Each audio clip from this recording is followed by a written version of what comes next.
keep it alive through these lines I write. I keep it live cause I thrive. I might just blow your mind tonight. I'm so hyped, but it's no hype. From this height, it's direct hits on sight. I'm your type, lend me your ears to show you that there's something in me. I'm not giving up, I'm standing right here, holding these days hostage. And I'll make this my year. We turning fear into love, and the love's in the air. I love doing this cause nothing compares. Nothing can share that same type of feeling when you feeling them flares. They can't catch it, it's havoc. I rip to a tear, switch a scenario. My stereos, I leave them impaired. Variables start to change and they're all in my range. I just gotta grab it, it's all mathematics. Every step is drastic, I make it fantastic. I'm trying to take your breath away. Asthmatic. This is live through the stereo. Go and let it blow, blow through the stereo. I'ma let them know through the stereo. Yo, here we go through the stereo, stereo. This is live through the stereo. Go and let it blow, blow through the stereo. I'ma let them know through the stereo. Yo, here we go through the stereo, stereo. Yeah, just nod your head with it, so explicit and vivid. Every image is intricate, intimate. I put my all into it, no scrimmage and no rules. I'm a pro tool, hear my heartbeat, beat into the vocals. I'm so loco, lost my mind, oh no.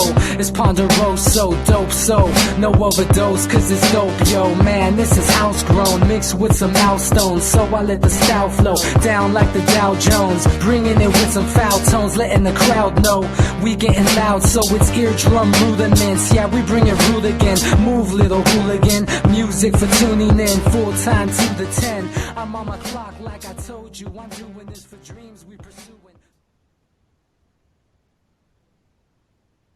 Hey everybody, welcome back to the Anti-Media Radio Show once again with your host Nick Bernabe here on UCY.tv and the antimedia.org/radio. Thank you all for coming back and joining us again. What is it? Monday, March 20th, 2017. Amazing time to be alive and amazing time to be dead if you're David Rockefeller, because that asshole is finally gone.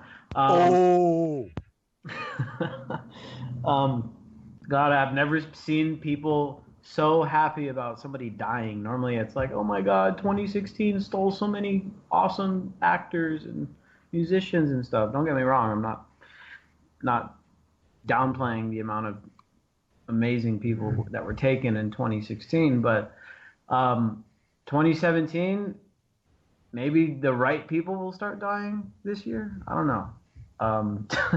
I've seen a lot of people talking about how we shouldn't be celebrating the death of David Rockefeller, and maybe they have a point, but God, it just feels so good to see a piece of shit like that get buried. Who the hell is his heir apparent? Who in hell is his heir apparent? DB Schwartz is. No, I'm just kidding. Nah, brother, if that was the case, there'd be We're some about to expand annihilation. the radio show, bro. What's that? I said if you're his heir, then we're going to expand this radio show. Exactly. We're not talking about that Soros money anymore. Yeah, no. Screw Soros, man. His checks, bounced when I went to cash them.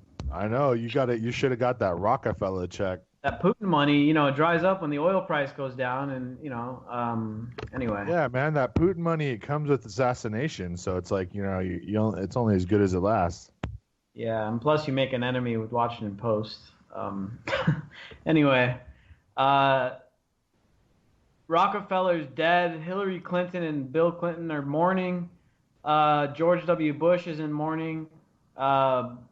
Michael Bloomberg is in mourning. I'm sure a bunch of other assholes who pull the strings of power are in mourning as well. Well, it's kind of crazy because, here's the guy that had Standard Oil, right? I mean, or what it was, or what it broke into, and it still is. It's the most powerful company that ever existed in the history of the world. And it's not like that power stopped being there because they broke it up under monopoly rules. That was a smokescreen. I mean, yeah, so what? So now they own Exxon and they own Merck. And, I mean, it goes on. They've broken up, and then now their tentacles are in everything. Standard Oil runs 7 or 8 key industries top to bottom as a monopoly. Yeah, Yeah, exactly. So I think it was John Rockefeller, right? Which was this guy's dad. I don't know. Anyway, Standard Oil was broken up. It wasn't like they took the stuff away from this guy and said it's not yours anymore. They broke it up into several different companies that he had control over. And this is something similar that happened with like AT&T. They break up these huge companies, and then the guy that owned those companies still owns the subsidiary companies. All they're doing is separating things out for you. AT&T was Pac Bell, which was Ma Bell, which was Standard Oil. Again, like I say, if it has to do with national security in any way, shape, or form, meaning food production, medicine, communications, transportation, defense contractors, you name it, infrastructure building, road building, bridges, power plants, anything you need in modern life that they can plug into now, which is the new thing, IT, information control. They own it top to bottom. They own it like 90 to 99% of it. And what they wanted to do is kind of implode America because we have the Second Amendment. So we could actually put up a fight if they decided that they wanted to do something like they just did in India, which is go cashless. And trust me, they would love to go cashless in the U.S. because they'd have total control over the world's hub, the economic hub. And that's what it's boiling down to. Don't you think so, Nick? Like, these people are on this. Some of the people, I mean, you see Marine Le Pen now is starting to surge in France, of all places. And it's because this globalist dream of smashing borders, destroying countries, not for our benefit at all. Like, me and you are proponents of a nationless world, a stateless world, but that happens organically, not at the behest of inbred elites. Exactly, man. There's a way of saying, you know what, like, we want open borders. We don't want nationalism. We don't want, lines being drawn in the sand and run by corrupt governments. But at the same time, there's a way to say, we don't want globalism either. We don't want extra national governments, organizations like the EU, or like trade deals like NAFTA or the TPP, or central banks like the Federal Reserve. Like, we don't want that stuff, but at the same time, it's not healthy for the world to be pushing nationalism either. And so we're getting kind of screwed here because everyone, I think everybody around the world is now coming to the understanding that neoliberalism has failed, right? Globalism has led to more inequality than any other form of government, right? So people are like, yeah, this neoliberalism, this globalism is no good. This sucks. So let's go vote for Donald Trump and Marine Le Pen and Brexit and all these other things. Like, we're jumping the shark here. We're jumping over the top of what could be possibly solutions, and we're going directly down the wrong rabbit hole, which is like neo-fascism and it's neo-feudalism is what they want to bring back. Yeah, and so we don't need corporate nationalism. We don't need Donald Trump going around and creating a huge corporate welfare state while taking away our civil liberties, all in the name of nationalism, and sealing us in with a huge ass border. Like, that doesn't make any sense if you really think about it. It really doesn't make any sense. You know what? Just one thing to add, Nick, is this tightening of the control grid under Trump is a scenario that many people for a long time thought would happen inevitably because, let's face it, we don't win wars anymore because we don't have wars anymore. We can't have drafts. We can't mobilize. We couldn't beat Vietnam because we couldn't get enough soldiers. We can't beat Iraq. We can't beat Afghanistan. We're never going to beat Iran. And the reason that these defense contractors love it, obviously, is because it's endless perpetual war. But let's be honest, we can't ever win. So we'll always be at war. So I don't know why people defend the current system, because the current system at some point, they can only extend this violence off our shores so long before eventually they hit Russia or China or even Iran or even North Korea. And those countries can hit us, especially our coasts, which are heavily populated. And this is a kind of a bluff and a poker game that we really, I have to say, man, is it going to take us to get hit before we take our country back? Is that what it's going to take? Hopefully not. Hopefully not. Hopefully it doesn't come to that point. We already went over the Rockefeller crap. Go ahead and go on the antimedia.org if you want to go check out our stories on Rockefeller and Clinton and all the other politicians that are crying about him dying. Maybe some of their money is going to dry up a little bit there. Another big news story today. We're going to go over some news, man, because just a lot of news. It's just like an unstoppable flow of information coming out about Trump and about all the other things going on. There's so many foreign policy hotspots right now that we need to really be paying attention to. One story that we had go up yesterday. Make sure you guys are checking the site throughout the weekend too, because we're publishing stuff over the weekend as well. One story that was pretty big yesterday is that we've now got U.S. troops in the same city as Russia has troops in Syria, in Manbij. So we're in a really precarious situation now in Syria, where you've got Russian and U.S. troops in the same city that, if something stupid happens where one of them accidentally shoots each other, or a bomb or airstrike goes off and it blows up some Russian guys, or a Russian bomb goes off and it blows up some U.S. guys, well, then we've got a huge mess on our hands. This is the thing that a lot of people, I think, a lot of conservatives that lean libertarian voted for Trump because they thought he was going to be more realistic on foreign policy and stop nation building and stop, draw back some of the troops from the spots that are unwinnable, like Syria. I think people thought that Trump was going to be that guy because Hillary Clinton was openly hawkish, and it was well known that Hillary Clinton was going to be muscular in Syria and against Russia and stuff.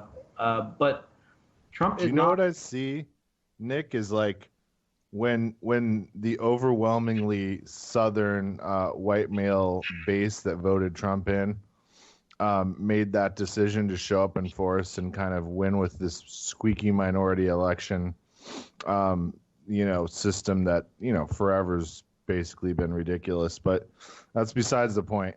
When that happened, the decision was made that Russia would at least be given a pass for what had transpired in Crimea and would probably be allowed to keep Syria. And I guess the new target was China, man. And that's the thing.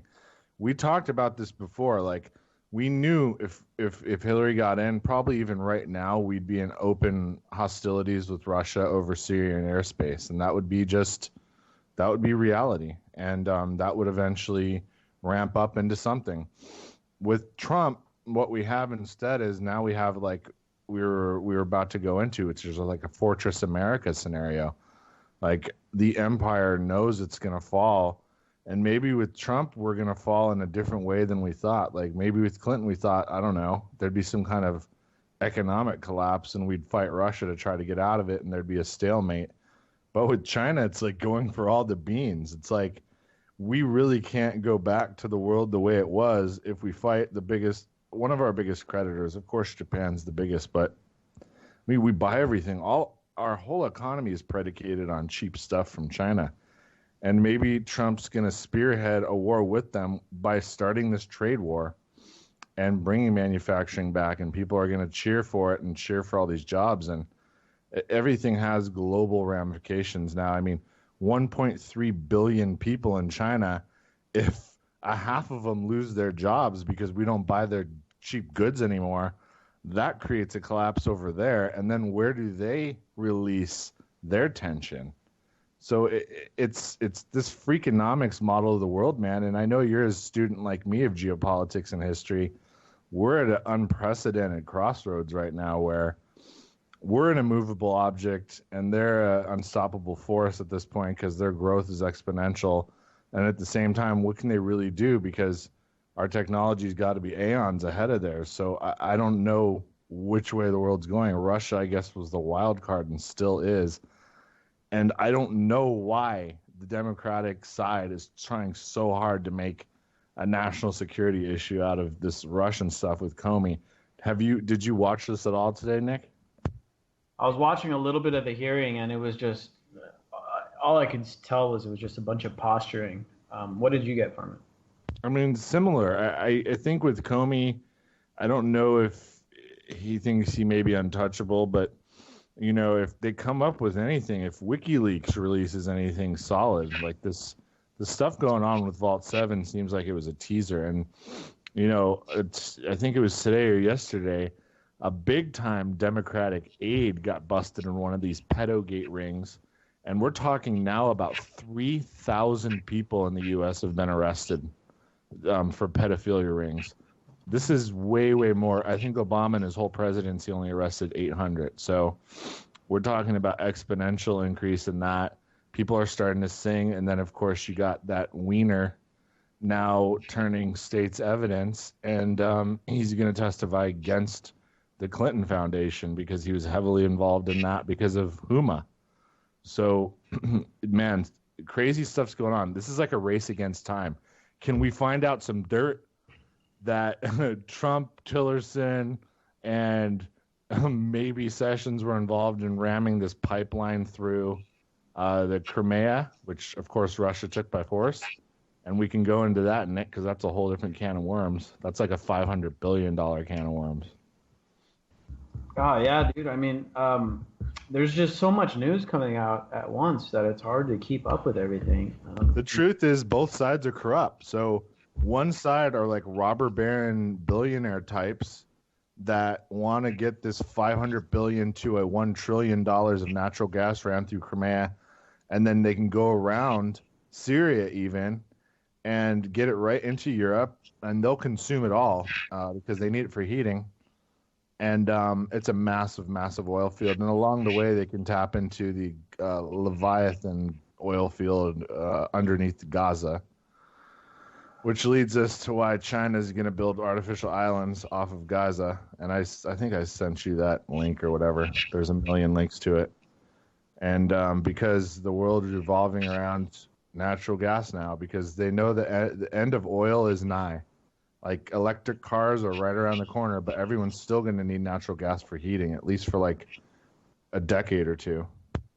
Yeah, makes sense. I haven't seen that link yet for Gaza, but you know, this is one of the reasons why we have our new site, the homepage of independent media, because we can't keep up with all this stuff ourselves. I mean, I'm looking how many stories did we get up today. Let's see, 1, 2, 3, 4, 5, 6, 7 stories that we got up today of like anti-media content. But the amount of news stories that we covered on our homepage today was around 70. So, you know, that's why we need everybody's help too, is, you know, we're a team of, I don't know, 20 people at the most here. And we can only do so much. We can only see so many different news stories. You can only read so much a day. You know, you run out of time, and if you want to have somewhat of a life outside of doing this stuff, then, you know, you only got 12, 14 hours a day that you could go through reading nonstop. You know, and I do more than that sometimes, but I try to cut myself off because otherwise I'm just reading 24 hours a day. The problem is it takes you back historically, Nick, and then you learn a bunch of crap you wish you didn't know. There's a bunch of rabbit holes that need to go down vertically and then horizontally, you know, and that's one of the reasons why when I was first getting into this stuff, I used to love Wikipedia because you could really hunt down rabbit holes and stuff. Now, of course, Wikipedia is, you know, it can be controlled. You know, the narrative there can be controlled, and it's, of course, crowdsourced.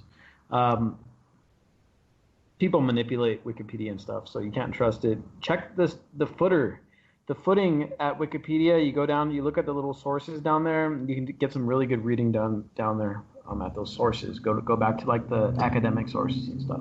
But what I was trying to get to here is that this is why we need help with our audience, everybody listening, everybody that uses the site, to go to the My News page and post the links that you think we need to know about or that you think other people need to know about, and we'll put them up on the site. And, you know, that way we're all part of this news gathering service, and, you know, really that's what it is. It's a public service, and we're getting the raw, you know, hard to find information out there, and, you know, sometimes dangerous information. Like, you know, we've probably been one of the news outlets that have been on top of this WikiLeaks stuff the most out of anybody else.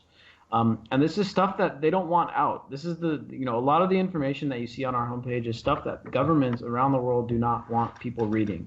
So it's important that people make use of this now, because who knows how long we're going to be able to stick it out and put up with the pressure. I mean, we're dealing with Donald Trump at this point, and he's been going to war with the media. And don't get me wrong, I enjoy watching him call CNN fake news. That's awesome. I think it's hilarious.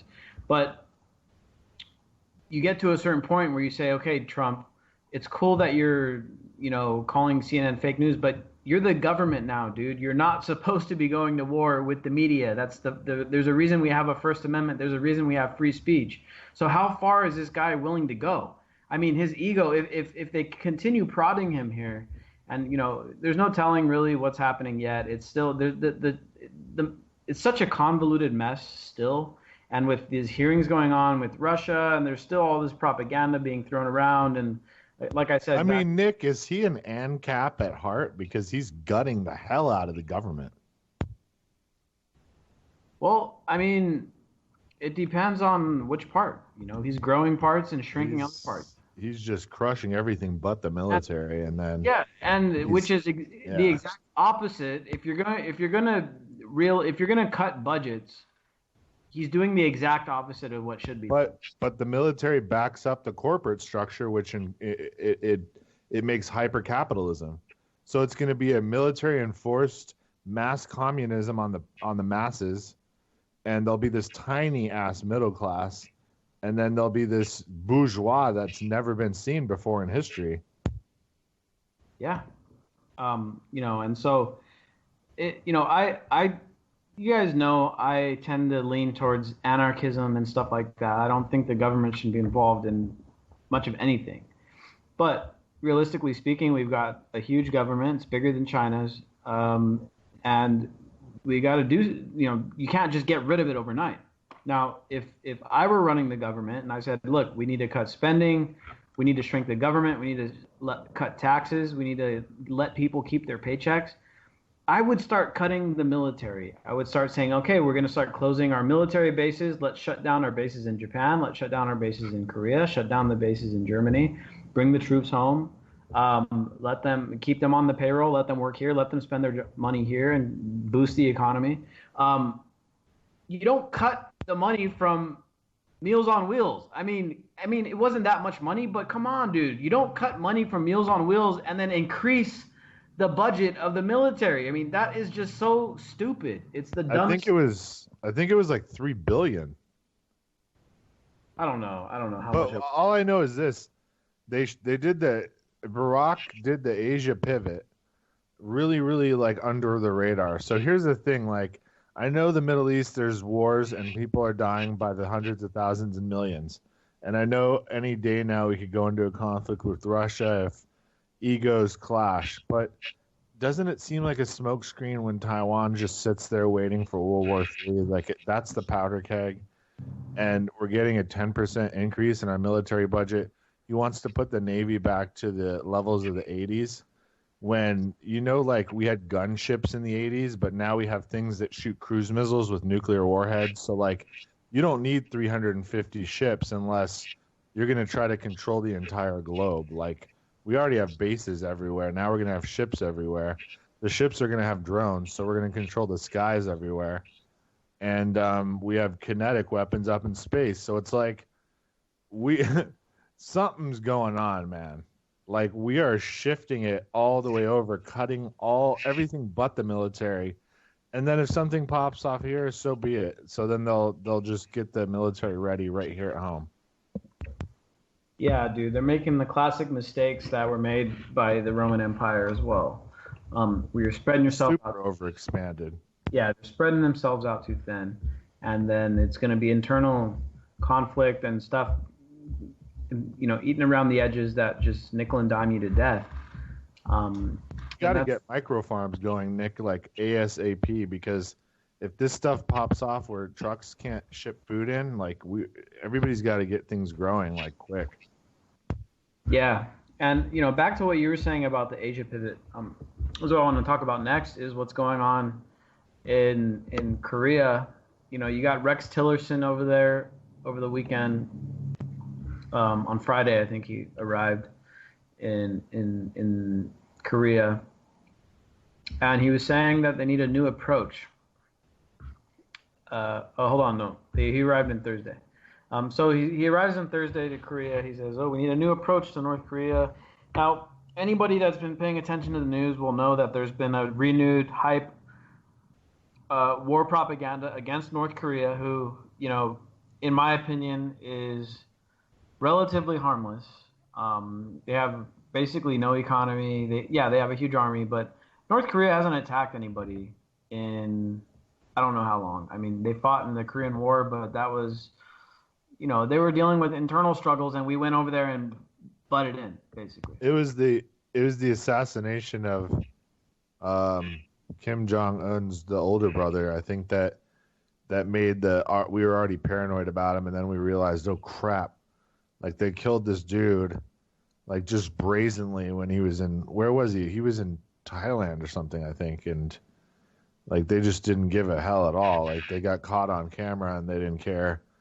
And like there's the consolidation going on there, because I think despite as much if they've tried, you know, over and over again to censor everything, like the world's just so interconnected now that finally I think people inside their own citizens, even though they're not allowed to show it, kind of have an understanding of what they're missing out on. And you know, it's not like they can really revolt because they're totally disarmed and they're basically starving. But, you know, if there was a pretense given, like they started to bomb Seoul and we went in and at the same time airdropped in a bunch of weapons for their own people, I mean, we could overthrow them probably fairly quickly if we planned it out correctly. But when you put drones on the border, what you're basically just advertising we're about to start messing with you. And that's the MIC. That's the endless war.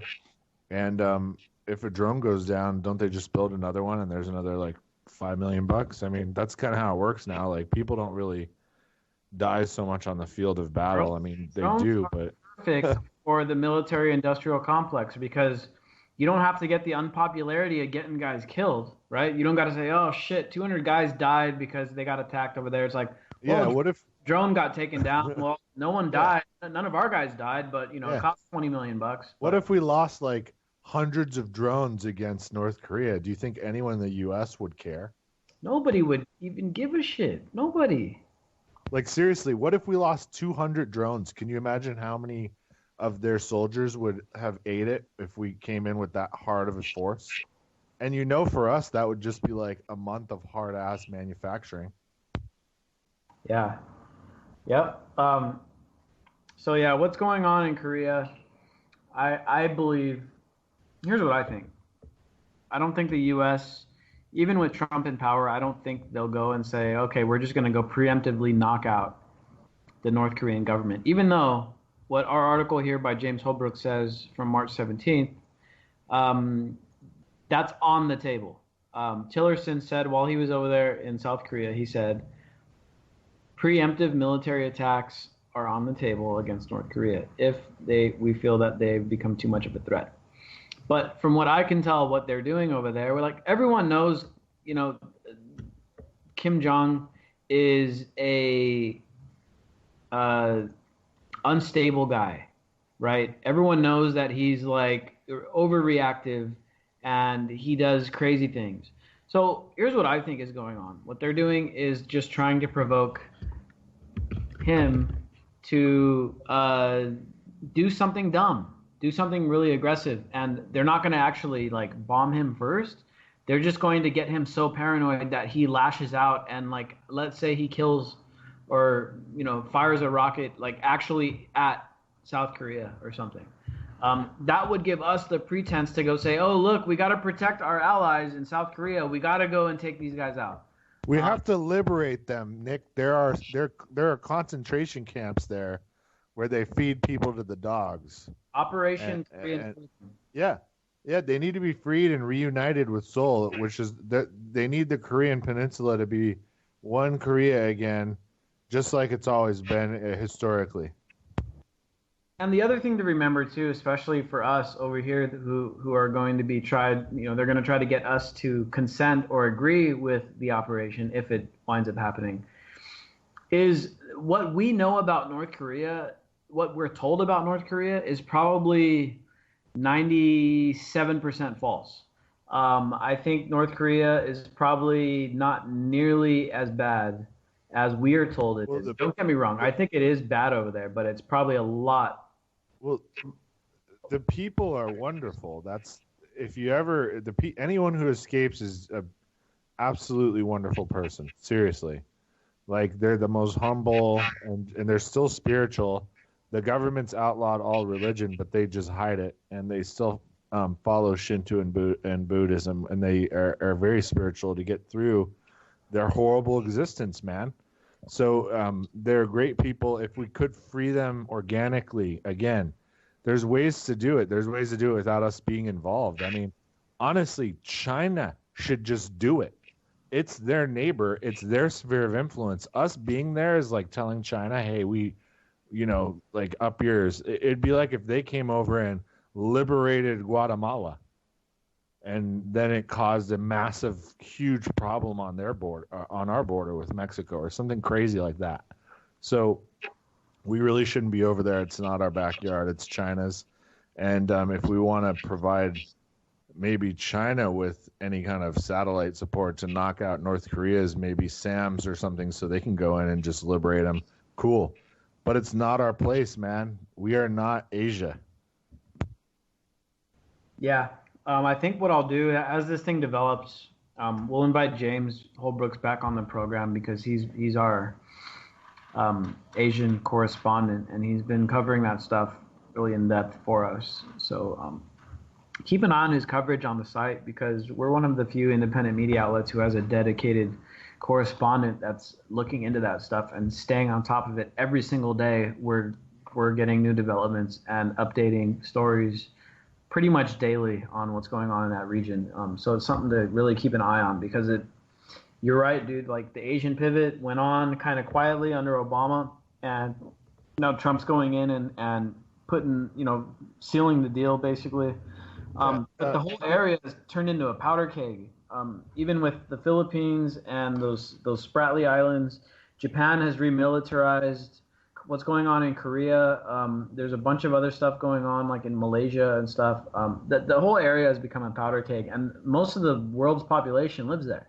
So, if a big conflict pops off in Asia, we're looking at maybe 1 billion people involved. I just wanted to briefly point out, a guy did a war game. I wish I can remember his name, but they found out, basically everybody's seen the smog in Beijing, and everybody knows China's arable lands, even with the best intentions, they can't really get over 10%. And ours is like 30, by the way. So we're the breadbasket of the world. So in China, what that means is only 10% of their land is suitable to grow enough per acreage to make it worth putting in the labor to till and all that and to make it food producing. So they import a lot of food. They basically fish the seas dry, and they need the South China Sea now. And unfortunately, so does the Philippines and Vietnam, and they're not small nations either. And kind of what you're seeing now is they're realizing inevitably that China is going to probably expand their sphere of influence just because the sheer amount of people, and especially guys and especially men 18 to 45 they just cannot contain them within their own borders. I mean, the sheer number of guys from China moving out to marry Vietnamese, Filipino, and Malaysian and Indonesian women is overwhelming these other countries. And people complain about any other invasion of an immigrant wave. You haven't seen nothing when you're talking about bachelors from China. These guys are going out and just taking over. And they have some good money sometimes. So there you go. A lot of things are changing in the world, and People are worried that China becomes a expansionary mode for the first time ever because they've really never expanded. They've always just taken back what were historical borders. Their biggest problem right now is the Uyghurs. You know those, Jake. You know those, Nick, right? The Uyghur in the east. Yep. Yeah, I mean, China's got a lot of their own issues where they have a breakaway population almost over on the other side. So, I mean, there's just powder kegs everywhere, and it's just there's a lot of people in the world. The wealth's at the top. Nobody's sharing. These guys are hoarding it, waiting for like a robot revolution so they can not have to rely on people anymore and go blast off to Mars or somewhere else. Like, we've got to balance this out while there's this window of opportunity before robots enforce their rule. Yeah, dude, it is a big powder keg going on over there, and you know the Uyghurs in China as well as like Tibet, and then of course Taiwan. You know, there's a bunch of like breakaway regions, and you know, it's kind of like what the U.S. is dealing with like, let's say, Hawaii, and how Hawaii has been talking about how it's not a legitimate state and that it was taken over illegally. And Hawaii, I don't know if you guys are up on this, but Hawaii has tried to get the UN involved to get its independent statehood away from the United States. Of course, these are coming from the indigenous.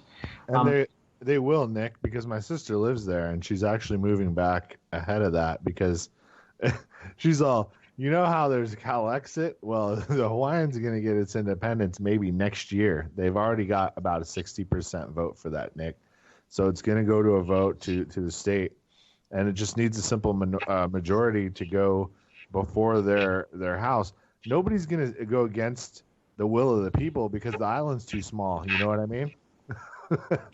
So they're going to go to a Commonwealth situation where they're going to allow the Pearl Harbor to stay, and they're going to go back to their old system under the monarchy for the princess. And why do the people want that so much? Because before 1950, every single person that lived in Hawaii, anytime they needed to, could walk into the Royal Hospital in Honolulu and got free care. And the people there that live there that are on shoestring budget are like, really? I can get free medical care and then welfare? I'm down. Yeah, and you know, so not only do we have this going on with Hawaii, you mentioned Calexit. There's the Pacifica movement, which is like the Pacific Northwest, and along with California, talking about seceding from the U.S. The Texas secession movement. When you have a landmass that big and with that many people, and again, we only have 330 million. It's a lot, but China's got 1.5 billion, so it's a lot more. So, you know, as you said, China hasn't really been historically an expansionary empire. Of course, there has been the Greater China, and then the infighting where the dynasties split and fight each other. Civil wars is mainly what China has been doing for a really, really long time. You know, they've had civilization there continuously, probably longer than anywhere else. And historically, there were three cultures that kind of boxed them in, which was Europe, you know, and then Europe was the Silk Road and also a trading partner. So China never went to war with Europe abjectly. Of course, the Opium Wars, so to speak, were the British was the UK just being total douchebags, and China still hates them for it. So, but anyway, it was Europe and it was India, and then it was Japan was massive. People don't understand how big Japan was. It was the whole Korean Peninsula and Taiwan, and like 3,000 or 4,000 other islands. I mean, basically the whole Pacific, all the way to Hawaii, all the way to Australia. I mean, they just owned it all. So China had been boxed in historically forever until the end of World War II. And now they're like, we have a lot of people.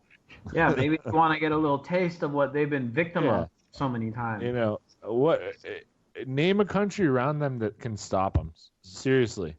Like, really. And I'm not going to say they're going to go to war, but they're just going to annex. They're going to say, you know what? We need your stuff. So you're our puppet. And they've been victimized by basically everybody. I mean, of course, as you mentioned, the British um, totally screwed them over. And then what the Japanese did to the Chinese back in World War II was just Inhumane, actually makes the Nazis, inhuman.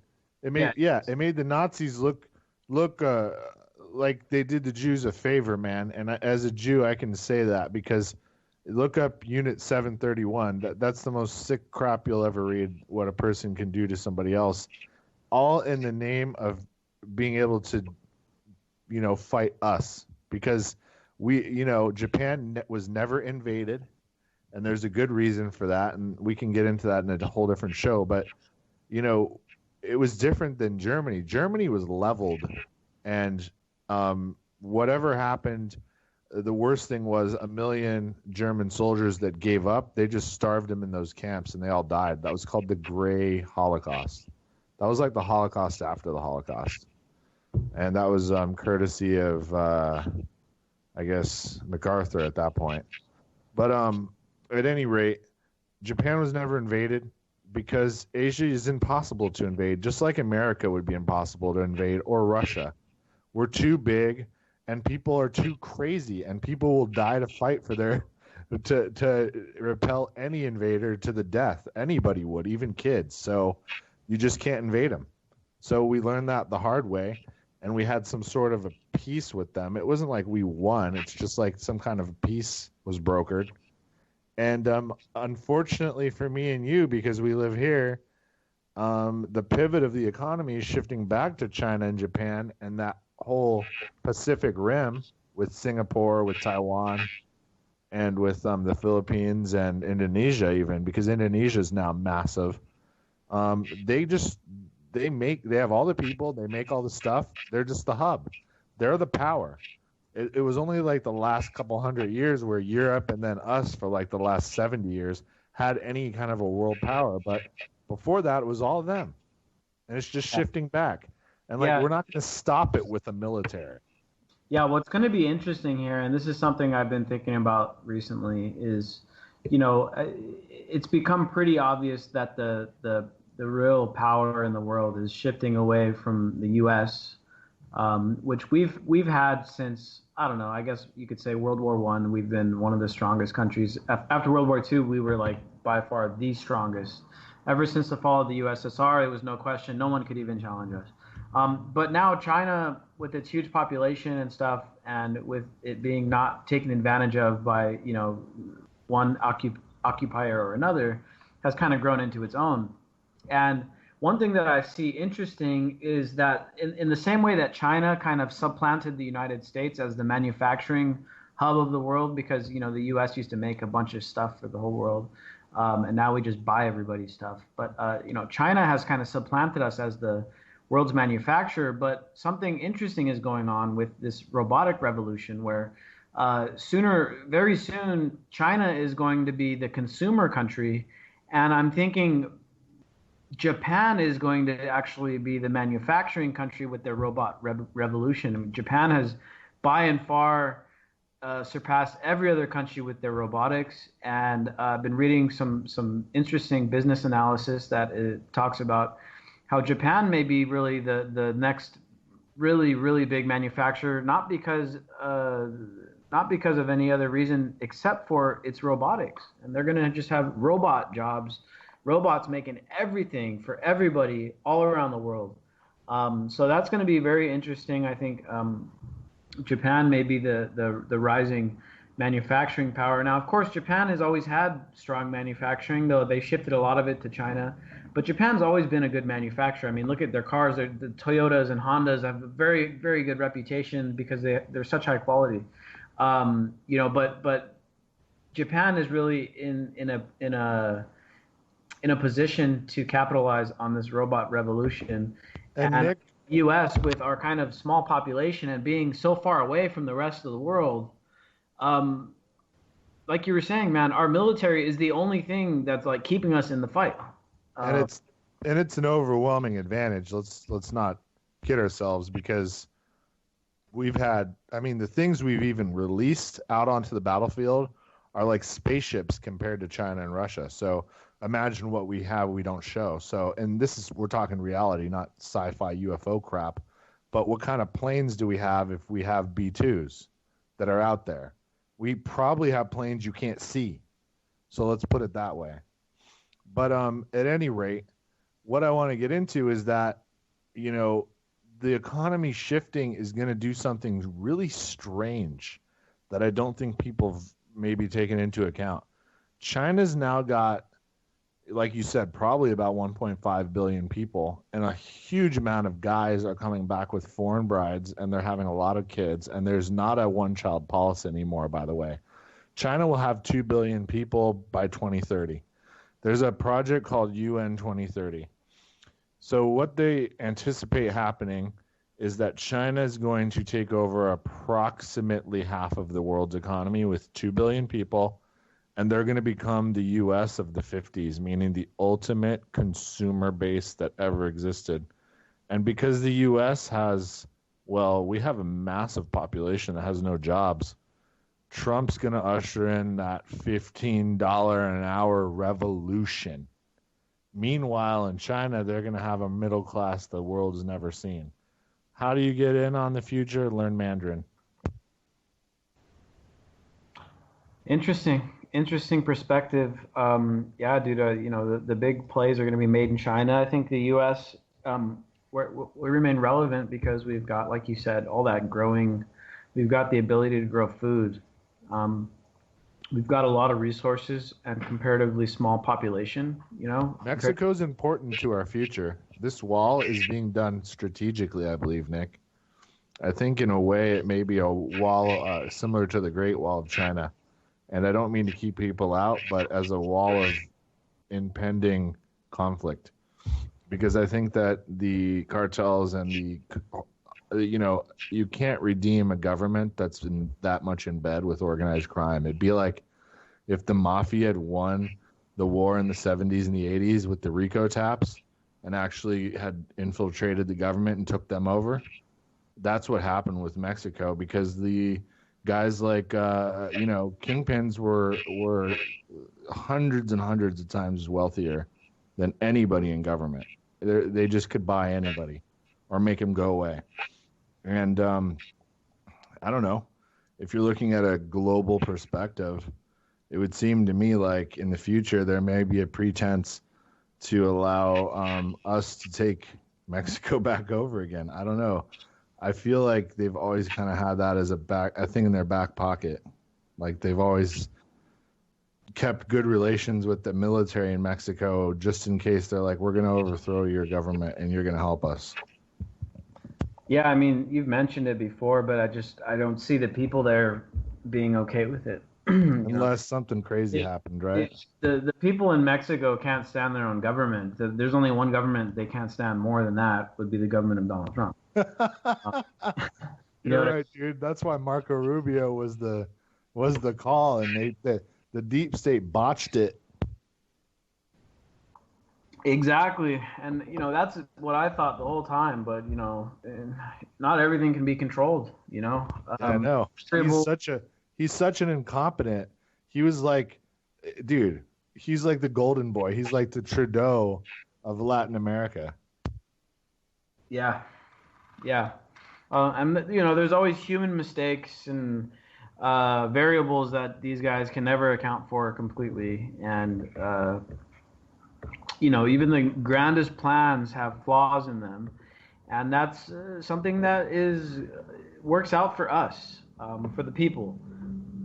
There's always going to be, and there always has been, people scheming to get rich off of other people and take advantage of other people, or to conspire against people. But these plans, the older and the bigger they get, the more likely they are to become made public. And people finally, someone with a conscience comes along and realizes what's going on. They make it public. Such is the case with like Edward Snowden and whoever has given information to WikiLeaks. Other people, I mean, there could be plenty of other examples, JFK and other people who have spoken out that have become privy to information. So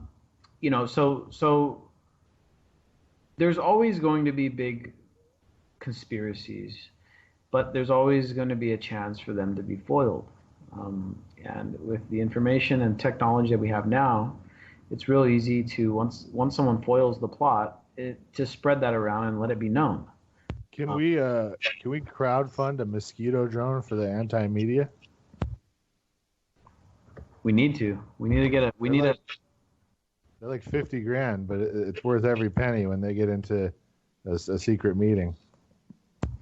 Yeah, we'll crowdsource a mosquito drone, and we'll send them into when Donald Trump and Vladimir Putin are having baths together. We'll send it in there and hide it inside one of the bubbles in the bubble bath, and we'll find out what they're conspiring to do. We don't need that kind of info. Yeah, that it may be too much for the radio. We may not be able to talk about that. Back to the geopolitics front, 800 families, along with 1,500 other people, including first responders, are suing Saudi Arabia over their role in 9/11. So this is our top story on the antimedia.org right now. And, it goes back to, I guess the ball got rolling with the 28-page report, which was partially declassified. Is that in 2016 under Obama? Even though Obama opposed it, a bunch of people opposed it. There were some people in Congress that pushed for it to go through, and it did. Had a lot of public support. And we found out the 28 pages that George Bush tried to hide from people in the 9/11 report showed that Saudi Arabia was heavily involved. Now, of course, we're not going to go down the conspiracy theory rabbit holes and stuff. Everybody's got a million different conspiracies about 9/11. All we can know here is the stuff from the 28-page report. And then there was a law that was passed just last year that allowed for individuals, individual Americans to sue foreign governments who were found to be responsible for terrorist attacks that harm them. And this is what's going on right now with Saudi Arabia, is because there's so much evidence that shows Saudi Arabia was indeed the actual culprits behind 9/11. The people in the U.S. that were affected by it are able to sue them, and that's what's happening right now. So we'll see how this plays out geopolitically, diplomatically. I think a lot of people are already aware of the just horrible, horrible stuff that Saudi Arabia does for the United States. It kind of, this nasty partnership, which has been solidified by Trump. Everyone was like, everyone thought Trump was going to resist the Saudi stuff. He's not. Trump is working with the Saudis. He just met with one of their princes a couple of days ago. He unfroze a arms shipment to Saudi Arabia. And the thing is that we all know Saudi Arabia also, not only were they partially behind 9/11, but they also are the ones behind ISIS and Al-Qaeda and a bunch of other crazy radical movements that are going on right now in Iraq and Syria. And ISIS is present in like every Muslim country at this point. And they get a lot of their backing in arms and organization. And I wouldn't even doubt they got intelligence from Saudi Arabia. So Saudi Arabia is just, it's one of those things. It goes back to like the petrodollar and Nixon, and they're part of our global financial system, and we have an agreement with them. And Standard Oil. Yeah. So it's even connected to old Rockefeller himself. Yeah, because a lot of people don't know we were like Saudi Arabia, but before you had to drill, like you remember Texas was like called like sweet crude or whatever, or black gold, because you barely had to drill. You just had to like basically drill like 30 or 20 feet down, and this massive oil field was there. That all got drained in World War II. So our whole economy after that OPEC disaster in 72 has been running on basically kissing, the butt of the people that have the oil or taking it over. And we can only do that forever. We can't do that forever, you know what I mean? Yeah, you can only do it for so long. I mean, so we had that deal with the Saudis. Because of that, every president, every government in the U.S. has to hold their nose and work with the Saudis. I don't think they want to work with the Saudis. I don't think Obama wanted to sell them hundreds of billions of dollars in arms. I don't think Trump wanted to unfreeze an arms shipment to Saudi Arabia, but guess what? He has to, because that's just part of the deal when you join the machine, and you got to keep the lifeblood of the empire going, which is this global monetary system that's based on the petrodollar. Which is changing because, like, Elon Musk is becoming richer every single year, and there's no end in sight for him. And eventually he'll be the Rockefeller, and then we'll have the paradigm shift we need with the green economy. Yeah, I mean, maybe people like Elon Musk will be the good billionaires of the future instead of these Not lunatics. Not because they're great people or benevolent, but just because their business model is about sustainability, which is what any smart oligarch is all about. Yeah, interesting stuff, dude. So we got a great report here, top story on the antimedia.org. Go check it out. I won't read the whole thing here, but goes into Yemen and the 28 pages. If you guys aren't familiar with all that, go read this article and click through the hyperlinks. Remember I was talking about Wikipedia earlier and going down those rabbit holes?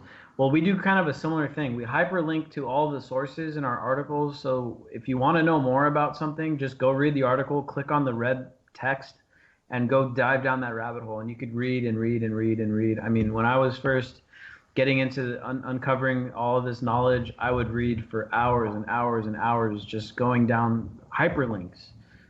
Great way to figure things out and, see what the hell is. That some of the best articles I've read led me to their sources for their statements or their what their analysis was of events of especially historical significance, and why I came to view a lot of things differently was because they'd link to like an article from Collier's from 1900 or something, you know what I mean? And they would try to erase those things, but they still exist in paper form. And so I was thinking to myself, man, I need to find an original source. And I found a 1924 full Encyclopedia Britannica, mint condition. So I bought the whole set at a thrift store. It was $20. I was like, hell yeah. And it's intact, and a whole bunch of stuff's all different. Because I'll read about something that I'm just interested in, and I'll look it up on Wikipedia, and it's way different. It's subtly changed, but it's way different in context because it affects everything, because history is one event built on another, and then all of a sudden you believe all these different things that you see in the movies in Hollywood, which is just straight up propaganda. Then you start believing mainstream media like CNN or your local paper, which is straight up propaganda, proven to be. I mean, the CIA bought the Washington Post. They really truly did. And I still see people posting like it's a legitimate source, and I'm like, it is not.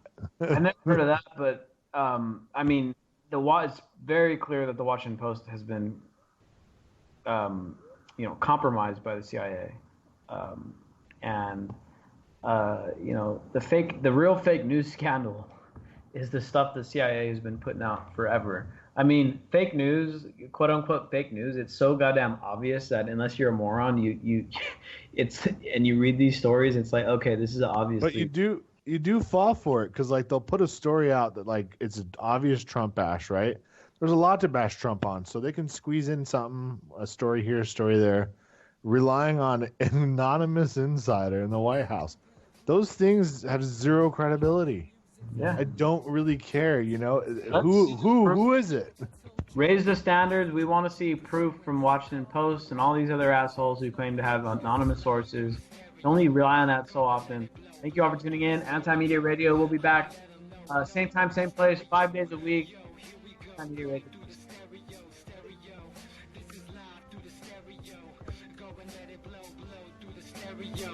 I'ma let them know through the stereo. Yo, here we go through the stereo.